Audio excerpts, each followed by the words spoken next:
Okay, I'll let you finish that while I continue talking. So the main question for you guys today is, are you a follower of Jesus?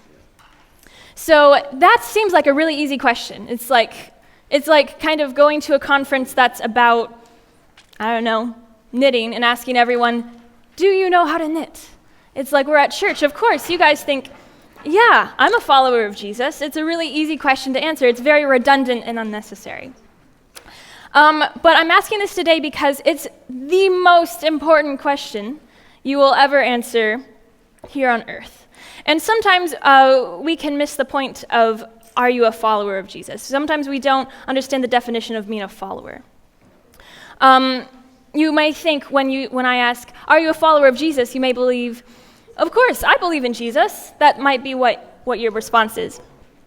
But the question isn't, do you believe in Jesus? The question is, are you a follower of Jesus? In the Bible, in the 4 Gospels, Jesus only says, believe in me 5 times. Now, if you think about that, there's 4 Gospels, so really there's like 4 stories. There's one story being told 4 times. So if Jesus says, believe in me only 5 times, that's only like 1 or 2 times he probably ever said it. However, he says, follow me.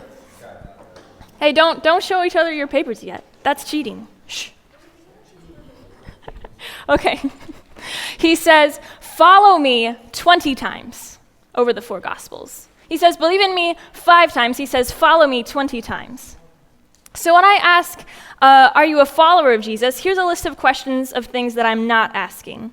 I'm not asking if you repeated a prayer as a kid, if you were a volunteer in nursery or VBS, if you avoid R-rated movies, if you have the Bible app, if you have 3 or more Bibles, if you wear a Christian t-shirt, if you have all the books of the Bible memorized, if you have an iPhone wallpaper with a Bible verse on it, if you wear a What Would Jesus Do bracelet, or if you have a Christian bumper sticker. Now, none of those things are bad. I'm sure a lot of those we could, categorize ourselves in. None of those things are bad. The thing is that they don't prove that you're a follower of Jesus. What they do prove is that you're a fan of Jesus. So, everyone show the person who you wrote about the piece of paper. Switch papers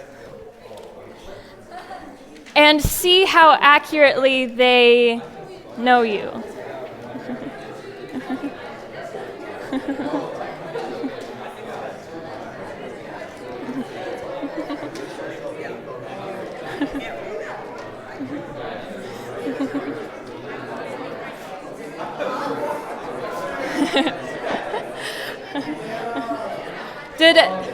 Did anyone get 4 out of 4 correct?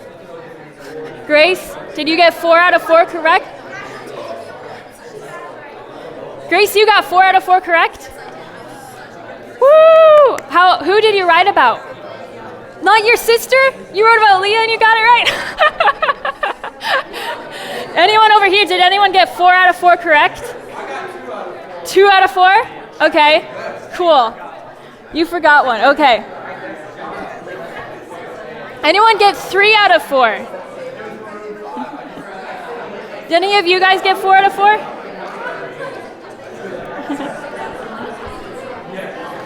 Okay, I think we got a winner. Shh. We got a winner. Grace got 4 out of 4, and she was writing not about her sister who was sitting next to her, but about Leah sitting next to her. That's pretty impressive. I was supposed to bring a piece of candy for you, but you just get an applause. Good job. Okay, so good job. So, when we know people pretty well, maybe you were writing about someone, guys, shh.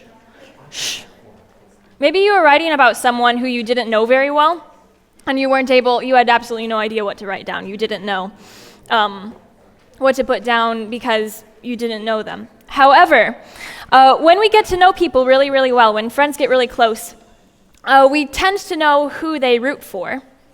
and we find out what they're fans of, who they like, who they talk about, who they look up to.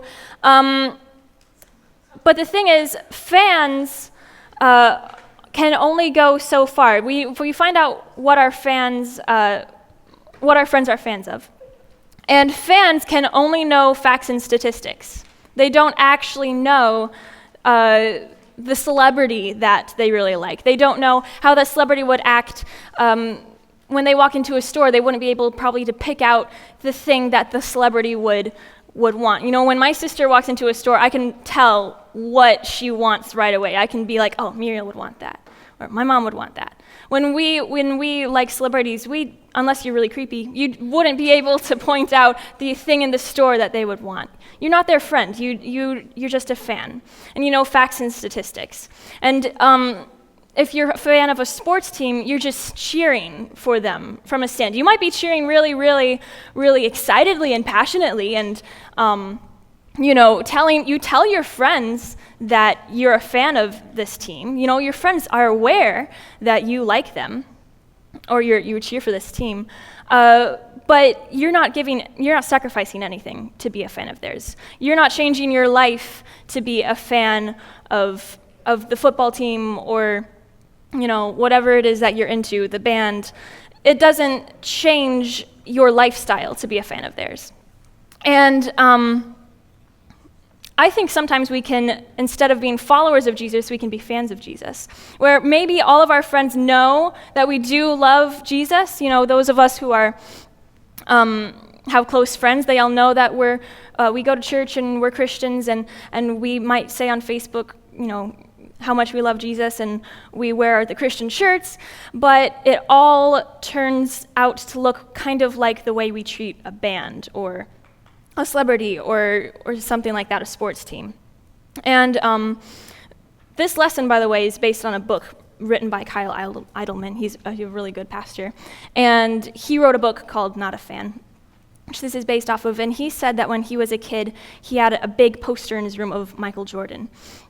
And he loved Michael Jordan. He thought he was the coolest thing. And then the poster right next to Michael Jordan was a poster of Jesus.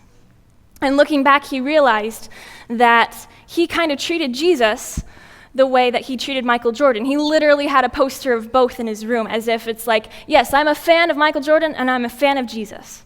Those are my two celebrities that I look up to. And Jesus never wanted us to just be fans of him. Kyle Alderman, that pastor, said, the biggest threat to the church today is fans who call themselves Christians but aren't interested in following Christ. He said, we want to be close enough to Jesus to get all the benefits, but not close enough that it requires anything from them. So today we're not, I'm not trying to scare you and be like, oh, you guys aren't followers, because you probably all thought, I am followers. And many of you in this room are followers. I know that.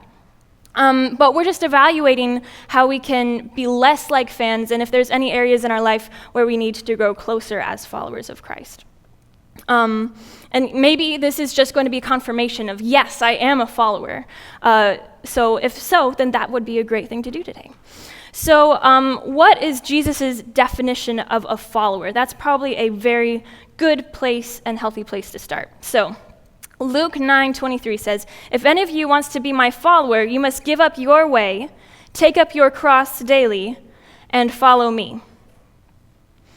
So those are kind of very powerful words. If any of you wants to be my follower, you must give up your way, take up your cross daily, and follow me. And I feel like sometimes we can hear that verse and we're so used to it because we've grown up in the church so much. Maybe you might picture it in cursive with a background of an ocean in your grandma's bathroom or something. You know how poetry is up there sometimes, and you're like, okay, that's interesting. And it sounds poetic, and we're just used to it all the time. And we kind of forget how extremely radical this verse is. The people who were listening to Jesus say this for the first time, some of them literally carried crosses and died on them later in their life. They literally died. Basically, Jesus is saying, if you want to be my follower, you have to die. That's what this verse is saying. And it's unusual, and it should take you back, and if you really think about it, you should be a little bit like, whoa, this might be more than I might have bit more than what's the phrase? I might have bit off more than I could chew. Thank you. There you go. And as Christians, I think we try to advertise the easiness of the gospel. Have you seen those billboards where it says, salvation is free, come to Jesus, and it shows a guy praying on the side, or we always are like, all you have to do is accept Jesus into your heart, and it's free, and it's easy, and it's just these 5 simple steps, and that's all good. That's bringing people to Jesus, and that's wonderful. But I think we need to remember and remind ourselves, too, in the church that the gospel is not free for us. It's not free. The cost of the gospel is death. Death to our own desires, death to putting anything above Christ, death to our own lives. You think of being baptized, you literally lower into the water, and that's the symbol of your own death. You literally are enacting out your own death before you come back to life in Christ. So why do we say that the gospel is free? Even though the gospel costs us everything, everyone who's a Christian seems to have this mentality of it's free, it's available, it's awesome, and it is. So why do we consider the gospel free? It's because having a right relationship with God is so beautiful and so wonderful, and it's so amazing to have a life with no guilt or shame, and being able to call the God of the universe that created black holes in the galaxy and light and love and all the wonderful things that we know our friend. Like, that's amazing. That's if you were to buy a private island with a nice car and a pool and an ice cream machine, put anything you want on your island for like a nickel or a penny that you find on the ground, that would be the cost of me giving my life to get Jesus. And some people don't like that, because it makes their lives feel so insignificant. You're like, really, Nora? Your life is just a nickel or a penny? Make it a $5 bill or something.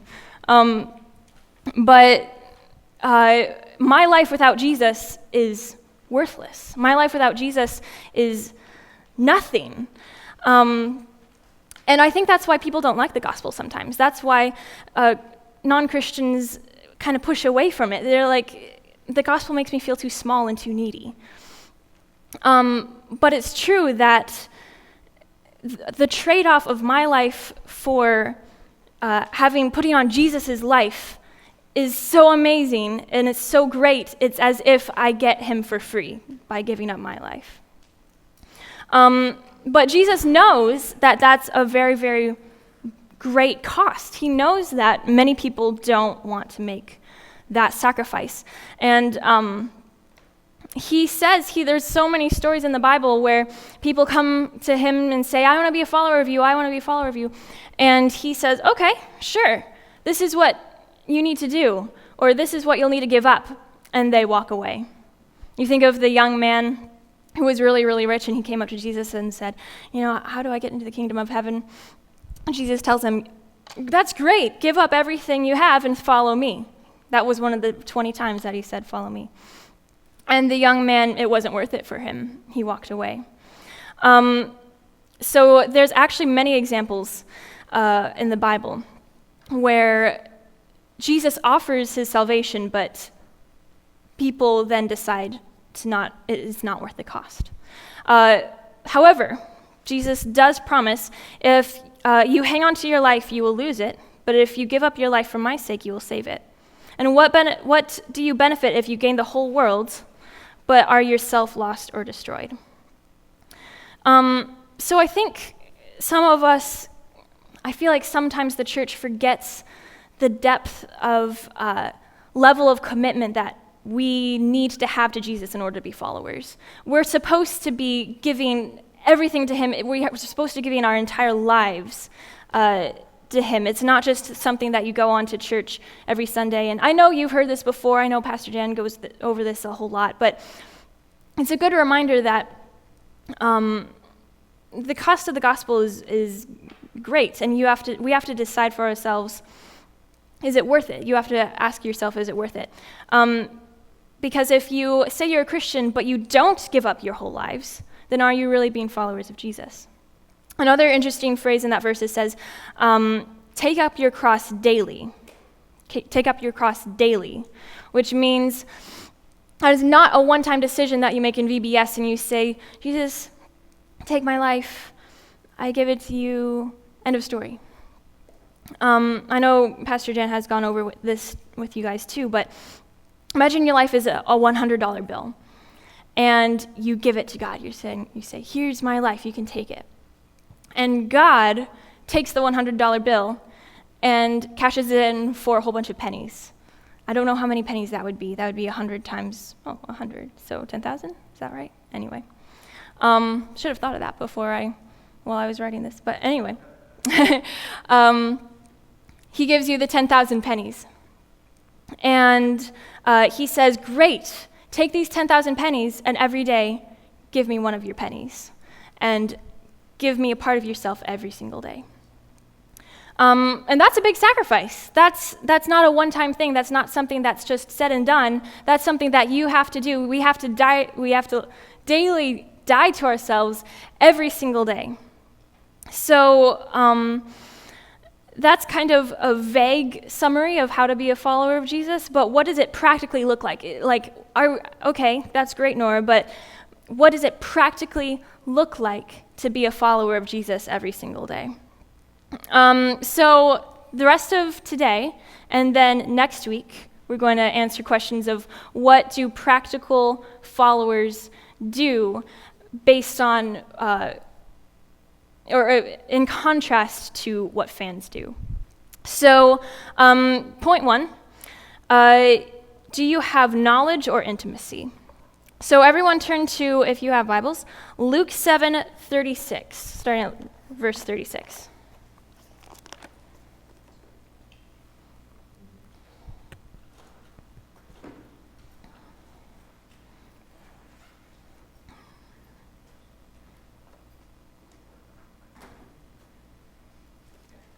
Does everyone got it? Okay. No? Does someone want to read it, or do you want me to read it? I feel like that's a question that will be easily answered. Okay, I'll read it. One of the Pharisees asked Jesus to have dinner with him. So Jesus went to his home and sat down to eat.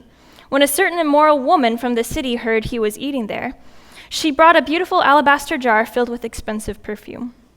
When she knelt behind him at his feet, she knelt behind him at his feet weeping. Her tears fell on his feet, and she wiped them with her hair. Then she kept kissing his feet and putting perfume on them.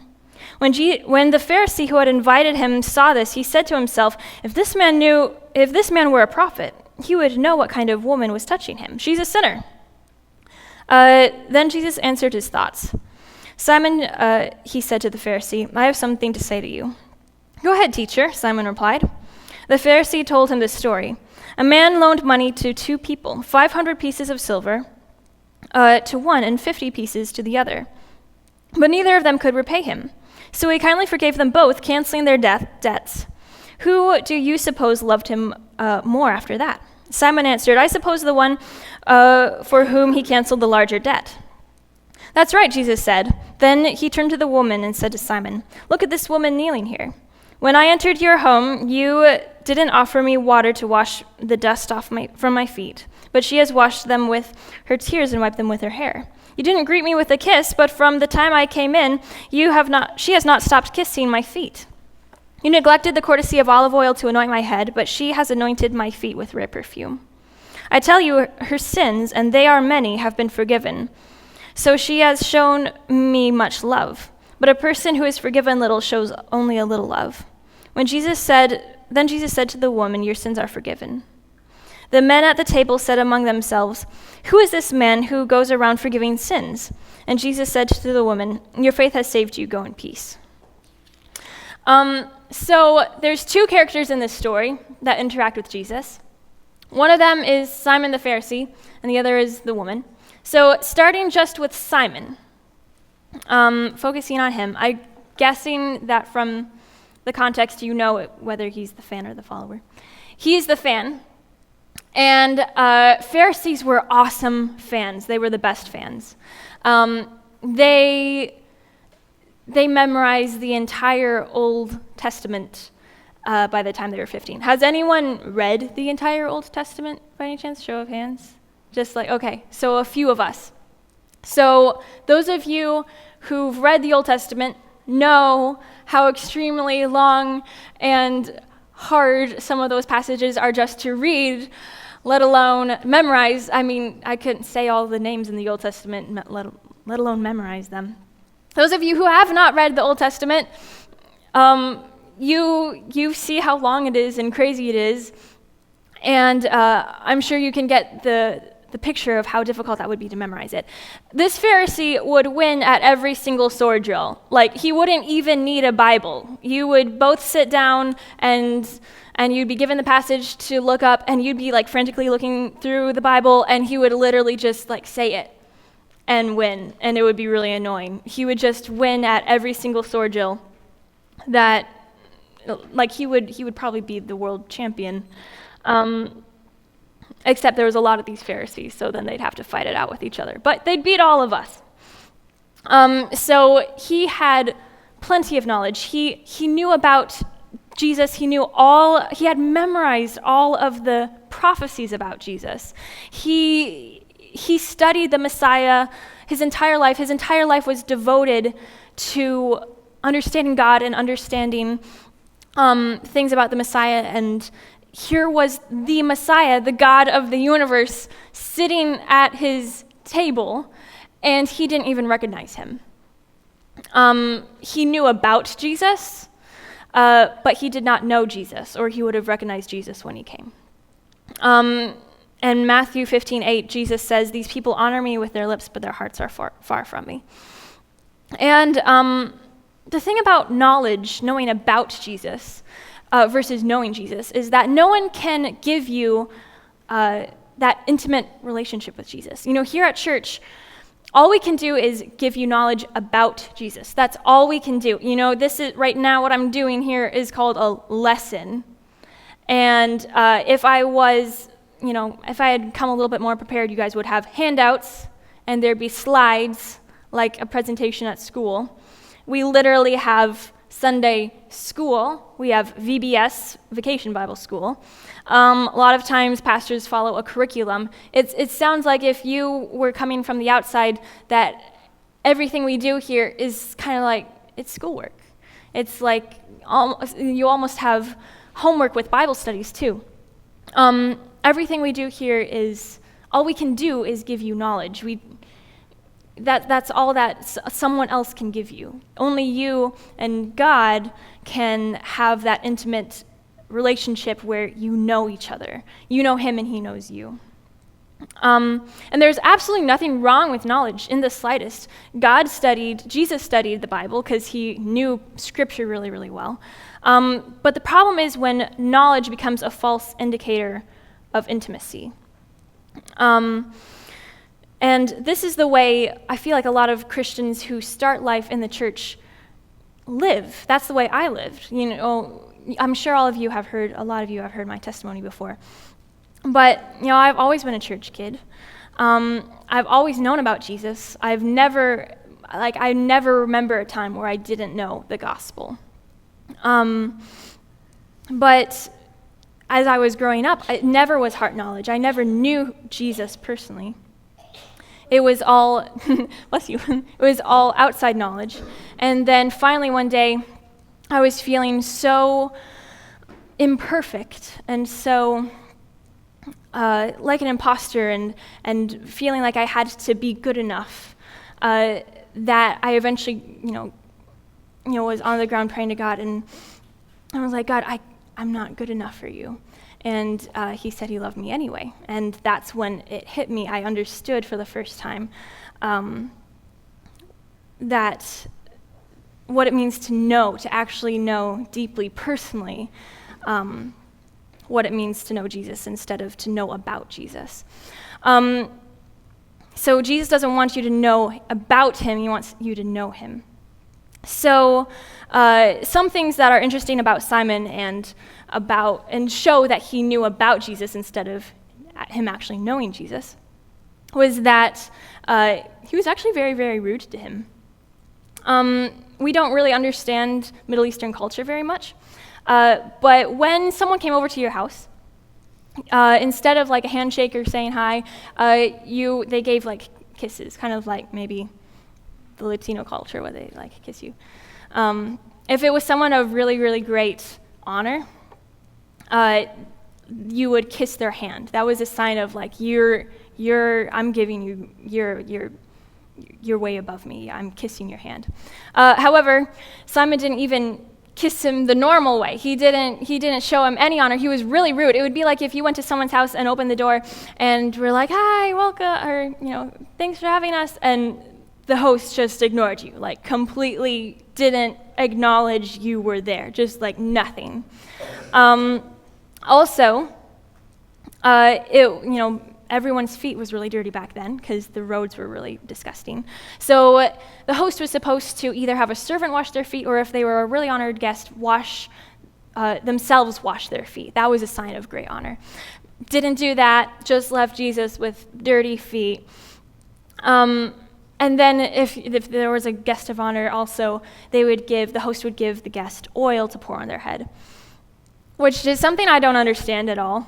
I don't get that one. It just seems kind of gross. I'd be like, please, thanks, I don't want oil all over my head. I don't know if it was like a shampoo thing or like what that was. But anyway, that's what they did, and that was a sign of honor, was to give oil to anoint their heads. And absolutely none of that happened at all. He was just very rude. It seemed kind of like maybe Jesus was a visiting rabbi, teacher, and Simon kind of felt compelled, or, this is my duty, is to invite the rabbi over for lunch to be polite, and just completely didn't respect Jesus in the slightest, the person who he'd been studying his entire life. And then, after all that, we meet a sinful woman. So Jesus and Simon would have been eating dinner out in a courtyard, so people could walk by and hear the conversation.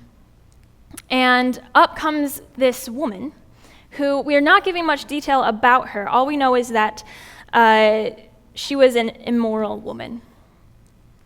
And I think we can kind of graze past that, but do you know how in Chicago you run into people down in the subway station and you kind of think, I think I'm just going to walk on the other side over here, and you don't make eye contact, and you're like, okay, just keep walking.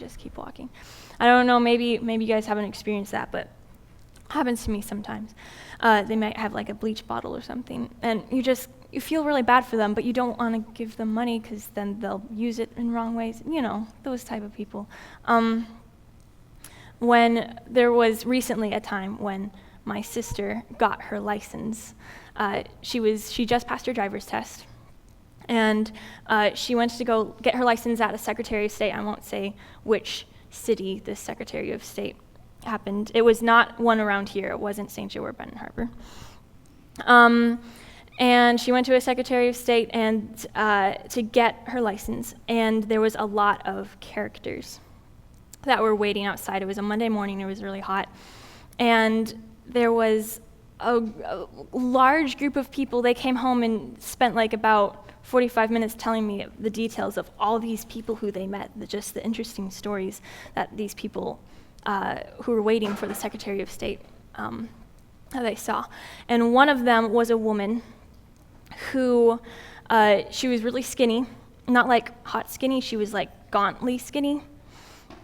And it was really, really hot, but she had thick jean leggings on, like really, really thick jean leggings, like a thick material, like not a breezy material. And then sweatpants over those genes. And she had missing teeth and short, falling out thin hair, and she had scars on her face. And, they weren't clear if this was scars from, self-abuse or if it was domestic violence, and it wasn't clear. And she wasn't with it. She wasn't there. It was clear that it was a Monday morning, but she was very high.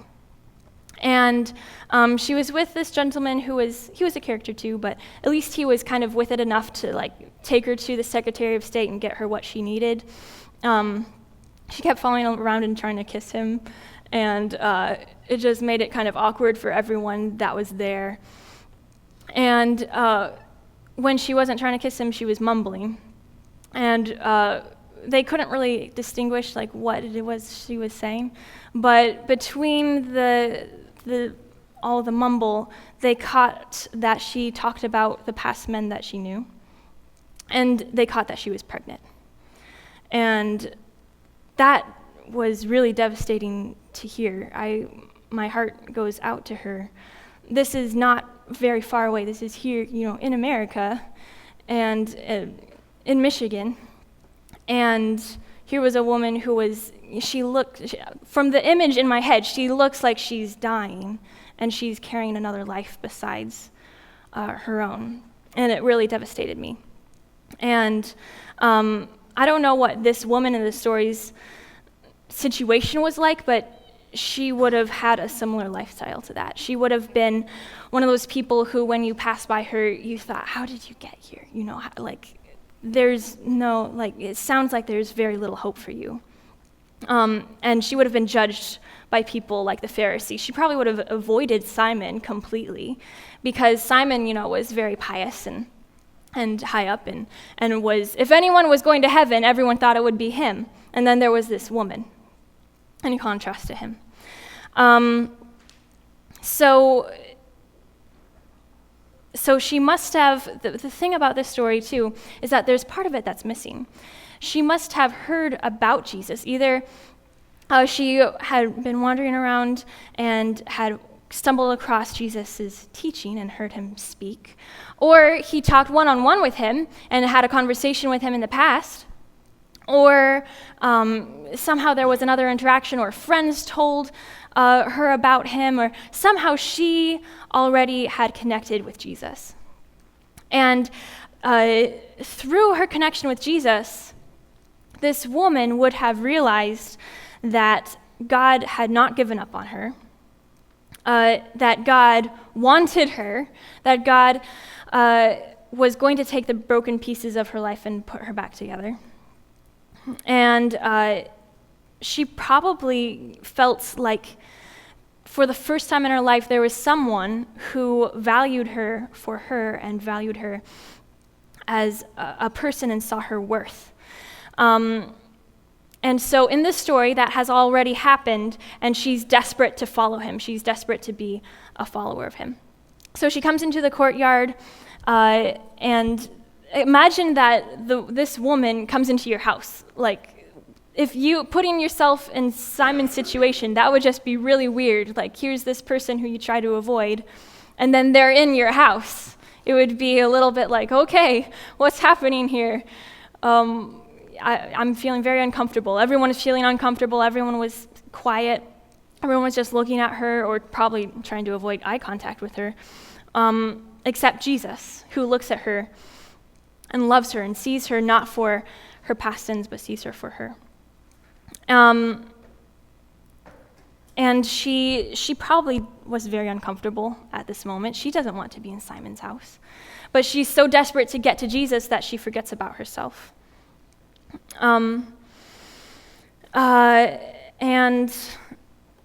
next the point that she wants to make is she's bringing this alabaster jar to Jesus. And we'll get to that alabaster jar in a second. But first, she's so overwhelmed when she sees Jesus and sees someone who actually values her as a person. She's probably never seen a man look at her the way that Jesus did. Never seen a man who actually values her as a friend, as a daughter. God values her as a daughter. And so she's so overwhelmed, she cries at his feet. And back then, people would recline at dinner, so you would have kind of like a bed thing, like a day bed, and the food would be over here, and you'd prop yourself up on one shoulder and on one elbow, and your feet would be over on the outside. So his dirty feet is over here, and Simon's over here talking to Jesus, and this woman doesn't feel worthy enough to even be close to his head. She just stays at his feet, his dirty feet that have not been washed. And she's crying over him, and she lets down her hair to dry his feet.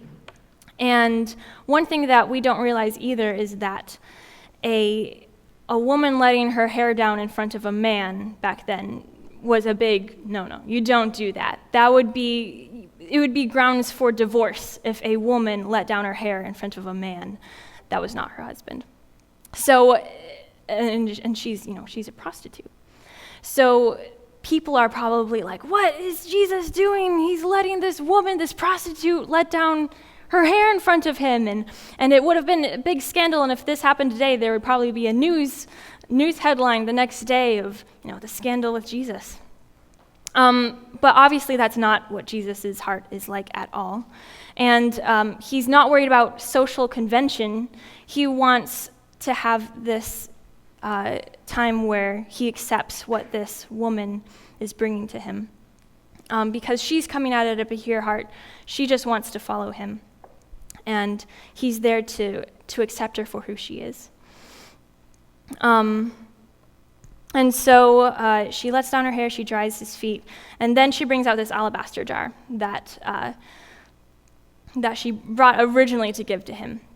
Now, the thing about the alabaster jar that's very interesting is that it's an expensive perfume. That's kind of clear. That's something that a lot of us know growing up hearing this story. But another thing, when I looked at it a little deeper, is that alabaster was a symbol for purity or holiness.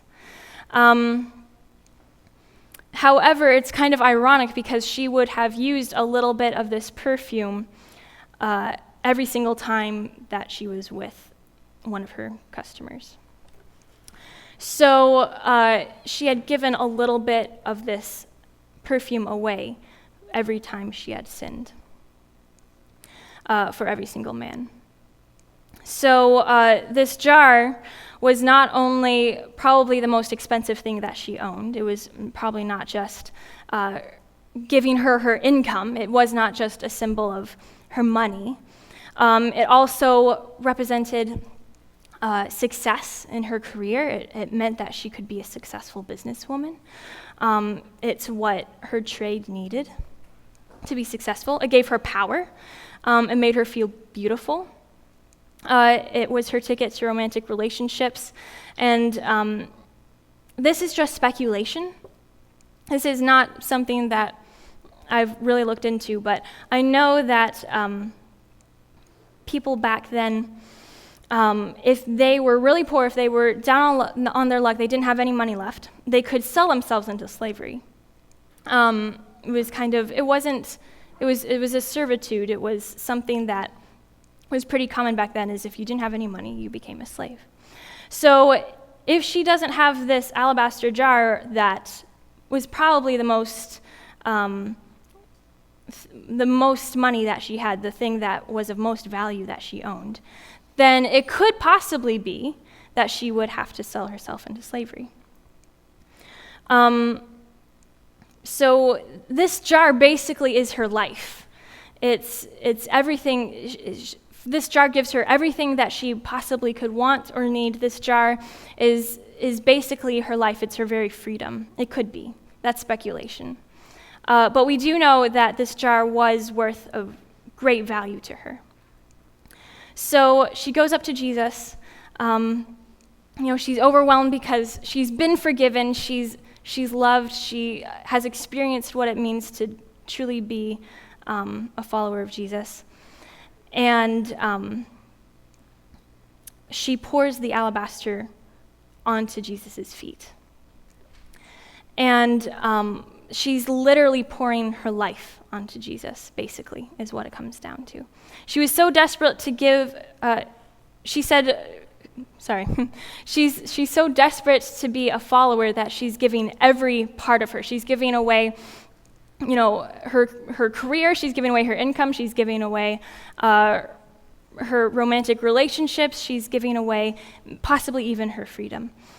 And saying, I'm giving you every part of my life, even if I have to be a slave, then that'll be worth it to be a follower of you.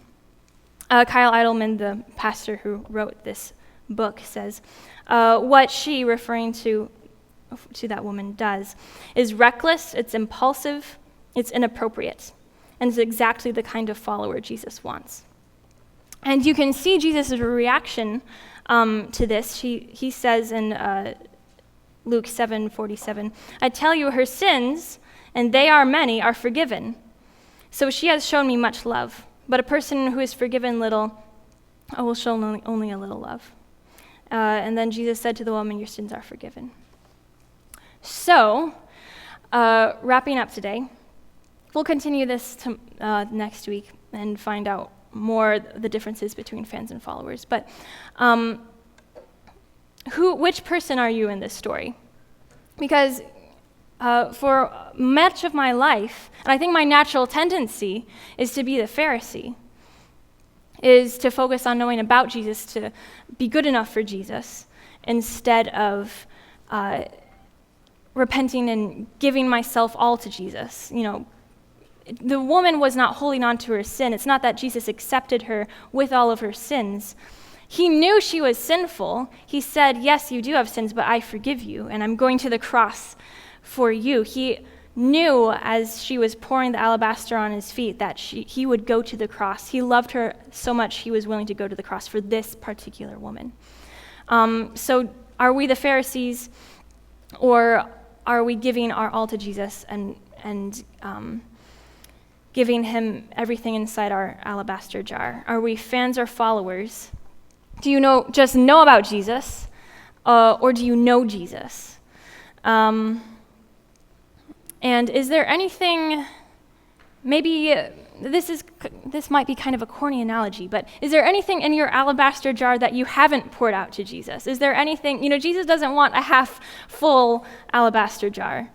He wants all of you. He's jealous for all of you, because if you don't give all of him, then there's part of your life that's not lived to the fullest. Is there anything left in your alabaster jar that you need to pour out? So let me pray for us, and we can go to second service. God, thank you so much for loving us. Thank you. Thank you for giving us an opportunity to truly know you. That's an experience that is beyond fathom, and something that I don't think we will ever truly understand the beauty or greatness of. Help us this week to pour everything we have out to you, to give you everything, to be true followers of you, to die daily to ourselves. Help us to not just be fans of you, not just say that we support you and are enthusiastic admirers of you. Help us also to be followers of you. Amen.